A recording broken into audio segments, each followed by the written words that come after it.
So, eto, takal na tayo ng sample problem regarding sa double integration method. So, first step natin parate is hanapin natin yung value ng reactions natin, support reactions. So, ang first nating titingnan is if yung ating figure ay symmetrical.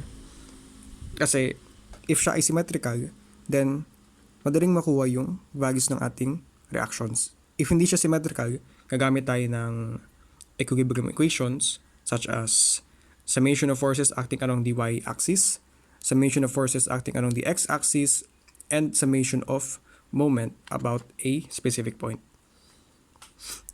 Pero if siya ay symmetrical katulad nito, hanapin natin yung total ng ating forces, then i-divide natin siya into 2. So meron tayong two types of forces.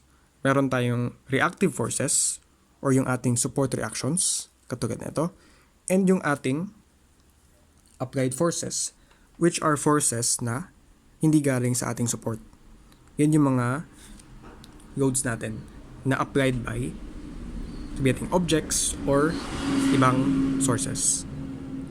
So ang ating applied force dito ay etong P lang naman. And etong P, siya ay tiga-exert sa gitna ng ating beam. So masabi natin na etong figure ay symmetrical. So ang total applied forces natin ay P kasi yan lang naman yung ating force. So if ang ating P ay divide natin into 2, yan ay P over 2. Ibig sabihin ng ating R1, yan ay P over 2, and ang ating R2, yan ay also P over 2. Ngayon, take note na ang ating flow ay from moment to slope and slope to deflection. So first, ang need natin ma-determine is yung ating moment equation. Then from moment equation, integrate natin, slope equation na yan, and from slope equation, integrate natin, ating makukuha yung deflection na equation. So, katulad sa shear and moment diagram, sa ating equation method, para makuha natin ng equation, kailangan natin mag-section sa ating figure. So, kunyari eto, section tayo dito. Then, to the left part ng ating beam.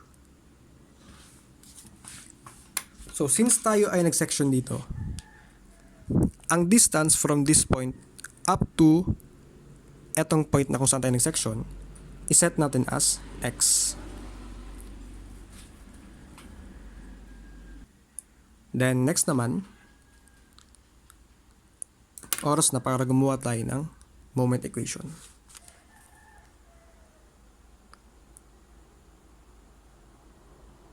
So, solution natin. Start tayo sa moment equation, which is y double prime. Then, lagay tayo ng EI dito. Is equal to. So, katulad sa shear and moment diagram na equation method, tayo ay nag-moment sa section natin. So, etong R1, pero meron tayong assumption, kapag ang ating moment ay clockwise, yan ay positive. So, etong R1, siya ay mag-moment about this point. Ang kanyang distance from this point to this point, yan ay x. So, R1 is P over 2. P over 2 times x. Since siya ay clockwise, siya ay positive. Next naman, etong P, siya ay counterclockwise, so siya ay negative P.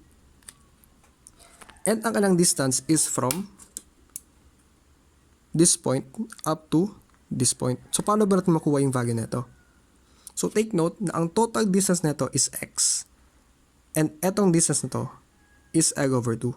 So, ibig sabihin, eto ay x minus L over 2.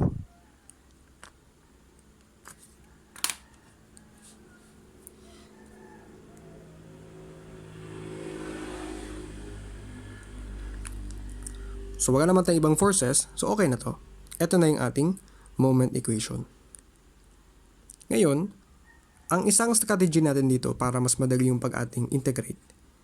Kapag meron tayong ganito, meron tayong tawag ito. For example, parenthesis ang tawag natin. Kunyari naka-parenthesis yung ating term sa loob, pwede natin siyang i-treat as a variable para mas madali yung pag-solve natin. Then later on natin siya i-discuss, ay i-expand para tayong nag-U sub. So next, ating moment equation, oras na para mag-start tayo ng double integration method. So integrate muna tayo once. Ang ating makukuha ay EI times Y prime. Y prime is yung ating slope equation. So normally ang ating ginagamit lang naman dito na integration technique is yung ating power formula. Copy natin yung nasa unahan times etong x. Then yung ating x, pag x lang siya, ibig sabihin ang ating exponent is 1. Nagawin lang natin plus 1.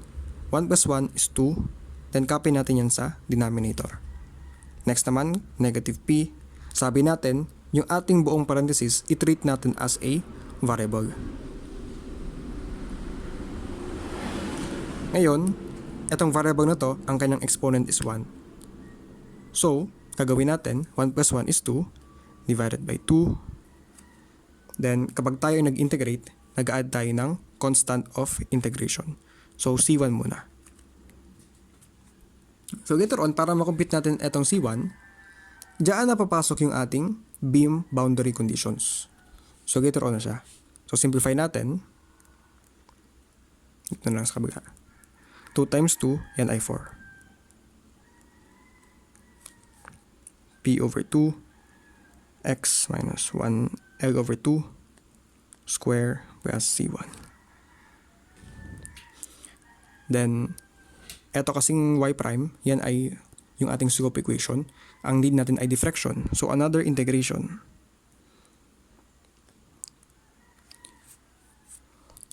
So, para mas madali sa atin, sineseparate ko na yung variable natin sa ating coefficient. Copy natin, P over 4.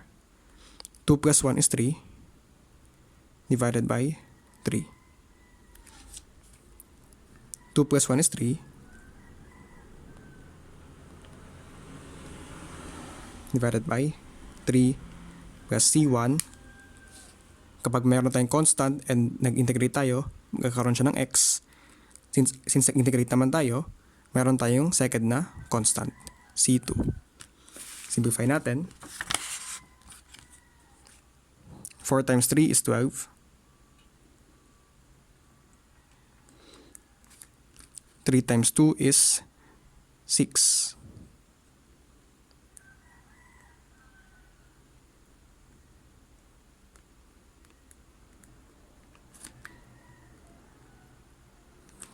So, ito na yung ating deflection equation. So, next, sabi natin, kailangan natin ma-determine yung value ng ating constants of integration. So, paano ba siya ma-determine? Ating gagamitin yung ating concept regarding sa beam boundary condition. So, masabi natin na symmetrical yung ating figure. So, okay na muna yun.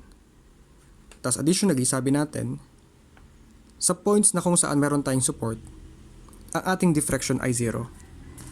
So take note, etong starting point natin ay 0, etong ending point natin is L. So pwedeng condition natin, note, at x is equal to 0, yung ating deflection, or yung ating y, is also 0. And at x is equal to L, which is yung position ng ating second support, yung ating deflection ay also 0. And pwede natin masabi na at x is equal to L over 2, ang ating slope ay 0. Kasi sabi natin, symmetrical yung ating figure. So kapag symmetrical, ay kapag ang ating beam ay simply supported at both ends, and siya ay symmetrical, ang ating maximum, or rather, ang slope natin ay 0 kapag nasa gitna. Again, pag nasa gitna tayo, ang slope natin ay 0. Pero kapag cantilever siya, kapag nasa support tayo, aside sa ang deflection ay 0, yung ating slope ay also 0. So again, sa cantilever, sa position ng support ay deflection is 0, slope is 0. Pero kapag siya ay simply supported, katulad neto and eto, kailangan mo muna isipin if siya ay symmetrical. If symmetrical siya, aside sa ang ating deflection sa supports ay 0, sa gitna naman ng ating beam, yung ating slope ay 0. So, eto ay simply supported and symmetrical. So, sa gitna natin, ang ating slope ay 0.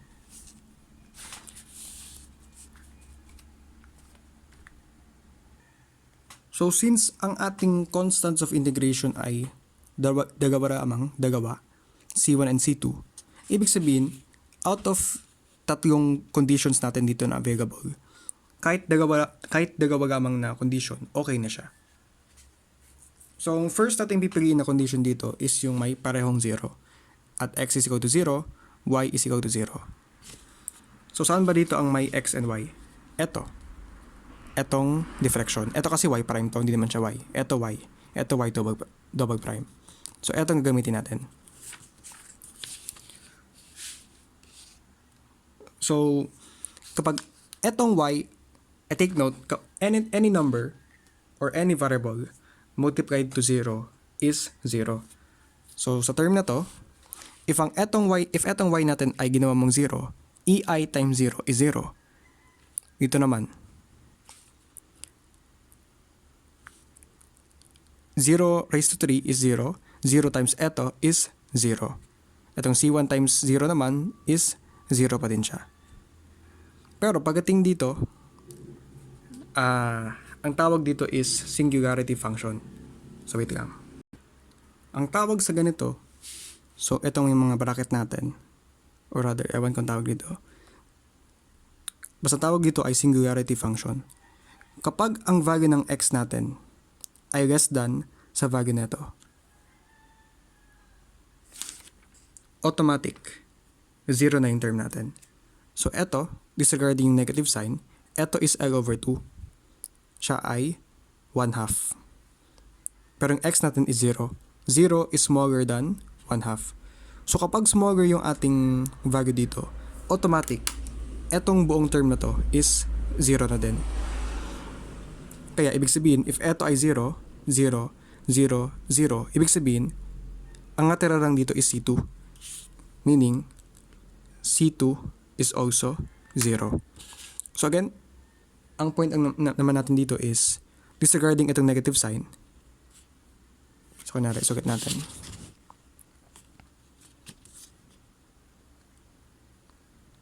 Kunwari ganito. If x is less than 0, ay less than a, ibig sabihin smaller siya sa value ng a, automatic, 0 yung buong term. Pero if x is greater than sa ating a, meron siyang value. Kung anong kagabasan nito, yun yung kanyang value. Pero again, since ang x natin is 0 and 0 is smaller than 1/2, automatic, etong term na to is 0.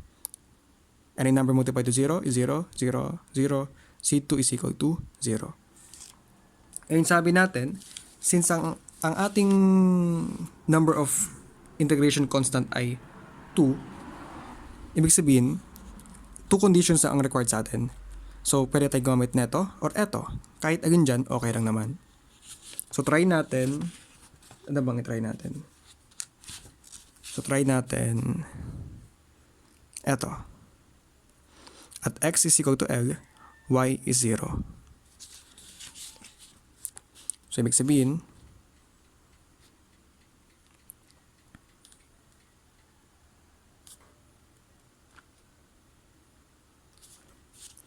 so, eto, 0 times EI, 0. P over 12 times L raised to 3 minus P over 6 times yung x, replace natin by L, minus L over 2. So, take note, ang L over 2 is 1/2. Ang L is just 1, ang kanyang coefficient. So, 1 is greater than 1/2, kaya hindi siya 0, katulad nito.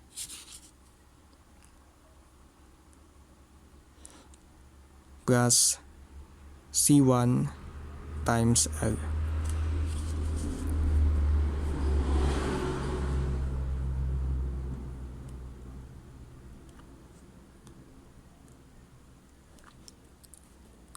1L minus 1 half L is L over 2 raised to 3.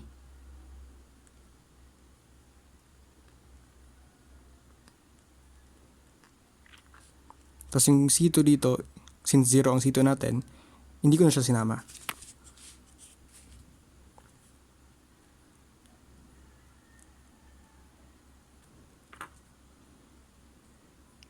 PL cube. Tapos 2 raised to 3. 2 times 2 is 4. 4 times 2 is 8. 8 times 6 is 48.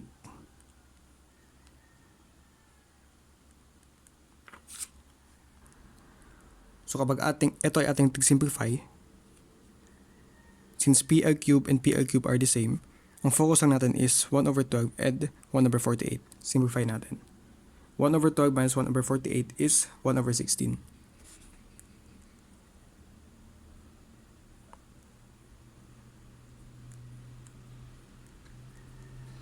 So transpose natin ito.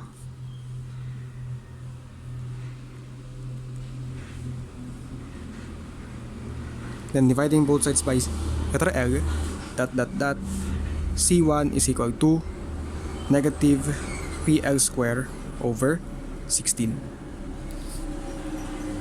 So, ito ang value ng ating C1. So, ang masasabi ko lang, if ang ating ginamit is etong third na condition ba ya, na kung saan y prime is 0 and x is equal to L over 2, try natin. If y prime is 0, syempre etong ei times 0, yung 0 na yan. Ito naman, yung ating L over 2, ating i-substitute dito, L over 2 minus L over 2, 1 half minus 1 half is 0. 0 raised to 2 is 0. 0 times p over 2 is still 0.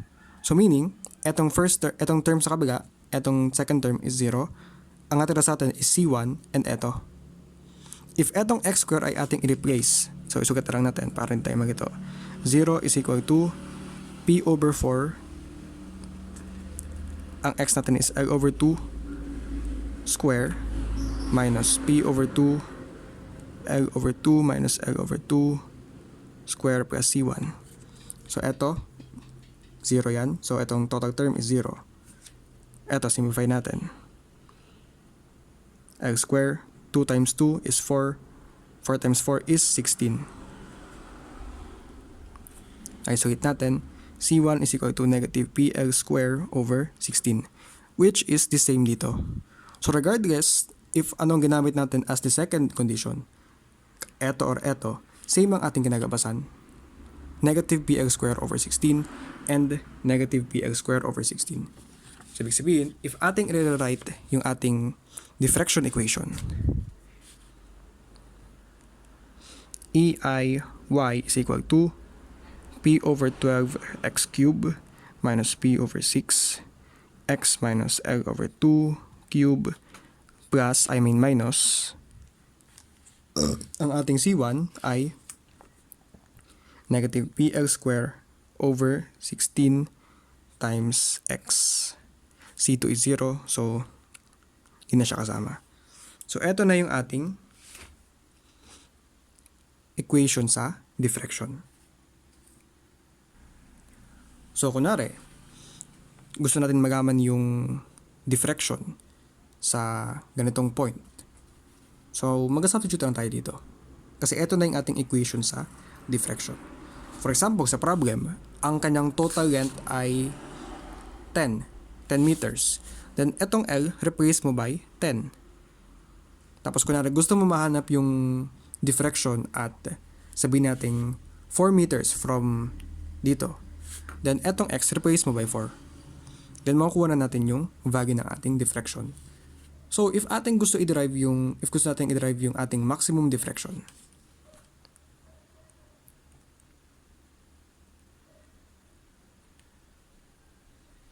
EI times Y, hindi lang basta Y, kundi Y max kasi maximum diffraction, kailangan natin ma-determine if saang point ba maximum ang diffraction. So sabi natin, if siya ay cantilever support, ang maximum diffraction is nasa point na kung saan, or rather, ang ating maximum na, ano naman sabihin ko? ang ating max deflection is andito sa free end natin. Diyan siya pinaka nag-deflect from its original position. Pero kung ating pag-uusapan ang maximum deflection pagdating sa symmetrical na simply supported beam, katulad neto, ang ating maximum na deflection ay mag-occur sa gitna or midspan ng ating beam. So based sa ating problem ngayon, ito ay symmetrical and simply supported. So ibig sabihin, based dyan, na-satisfy yung ating condition na yung ating maximum deflection ay mag-occur sa midspans. So meaning ito, at x is equal to L over 2, y is maximum. So wag tayong magigito dito. Ito kasing condition nito na isa, at x is equal to L over 2, yung ating slope or ating y prime is 0. Take note, ating y prime. Pero dito, yung ating y, eto y prime, etong ating y is maximum. So isa pang pwedeng assumption natin dito, or rather isa pang pwedeng maging parang learning natin dito is kapag ang ating y prime is 0, again, sa point sa ating x-axis na kung saan yung y prime natin is 0, yan yung point sa x-axis na kung saan yung ating y or deflection is maximum.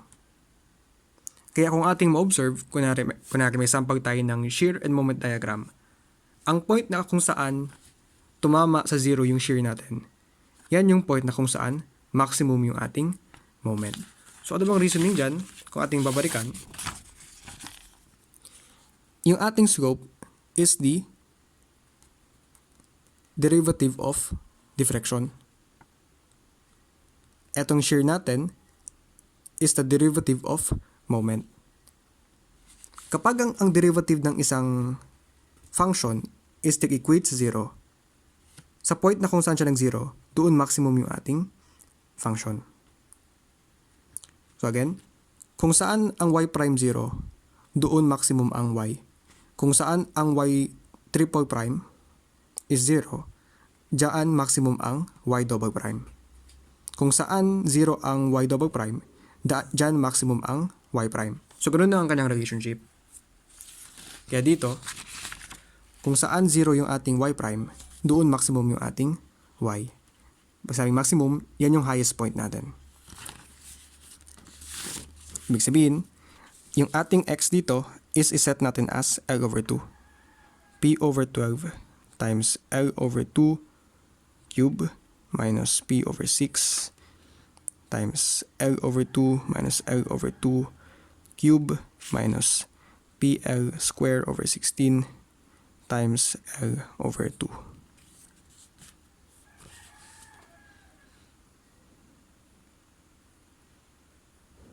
L cube, 2 raised to 3 is 8. Tapos L over 2 minus L over 2 is 0. 0 times eto, 0 na siya. So minus eto na lang. PL square over 16 times L over 2. B times L over cube, PL cube. Then 12 times 8, and I 96 minus PL square times L, PL cube times I divided by 32. Simplify natin. 1 over 96 minus 1 over 32. So yan ay negative 1 over 48. Wait lang. Tama.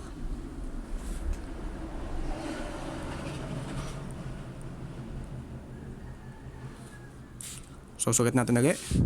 Ang ating EI Y max, yan ay negative PL cube over 48. So, isolate natin yung Y max. Y max is equal sa negative PL cube divided by 48 times EI. So minsan, given sa problem ang EI, so isa-substitute lang natin dito siya. So yan ang ating Y max. So kung need natin na yung formula natin is positive, so change natin yung Y max into etong sign, which is deflection. Same lang naman siya. Y or eto, same lang naman siya. BL cube over 48 EI. Then don't forget na i-write yung direction. Kasi minsan, so ito yung general nating formula. Kasi yung ating P is downwards, kaya siya negative dito. Pero may cases na yung P natin is upwards, so ibig sabihin, positive naman siya. So ito yung general natin na formula. Naka-positive lang siya parate. So yan yung ating first sample problem regarding sa beam deflection using double integration method.